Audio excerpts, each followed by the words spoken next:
Well, it's certainly not been United's day as Derby County secured the 3 points this afternoon. It was, of course, our first league game this year and definitely not how we wanted to kick-start the second half of the season, was it, Carl? No, that's a pretty disappointing performance. There was nothing to cheer about. There was nothing to actually, like we're saying from the Wolves match we lost, but there were so many positives. There was absolutely nothing there. It was a huge step backwards.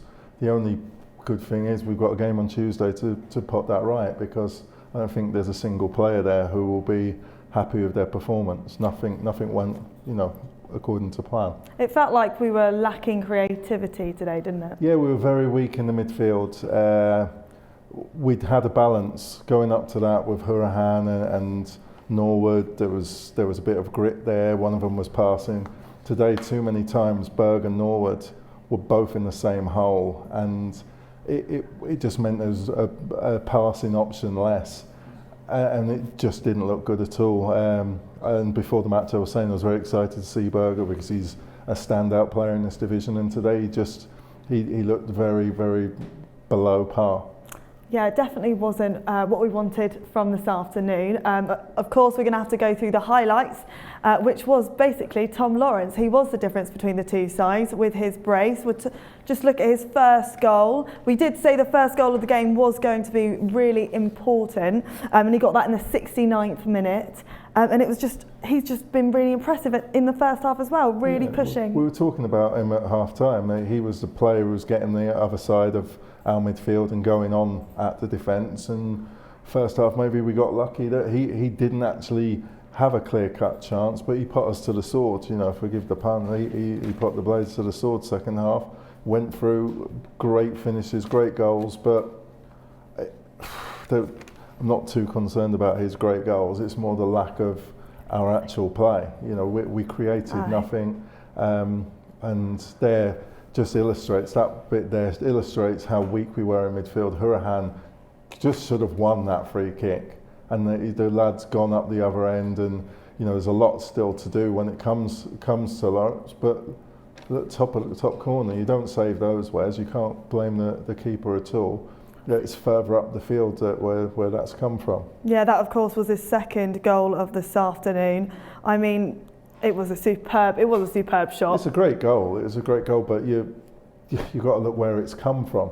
We're on a half-hearted attack ourselves, and I think that was the problem. Our quality going forward today wasn't as it's been, even under Slav. When we went forward, we did look potent.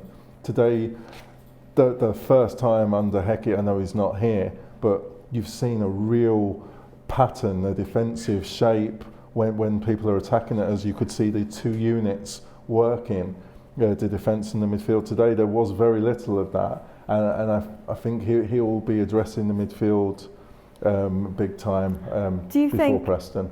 Do you think Hecky's absence has psychologically affected the team today? For me, I clearly think his absence was a big miss, because in the matches I've seen he's reacted. The team formation has been brilliant, and if there's anything that needed tinkering during the match, he's been on it. Against Fulham, it was incredible. In the other matches, his technical nous has been outstanding, and it clearly was a big loss, because we didn't look like we had any direction today. We had a lot of energy in the first 10-15 minutes, but then it was like, well, we've not created anything. We haven't got a goal from our little burst of energy, and not one player had a above average performance. Didsey was trying, but everything wasn't. It was one of those matches the referee wasn't giving him the right calls. The ball was bouncing away from him when normally it would stay, and we had 3 or 4 players who had off games, and it happens. They tried.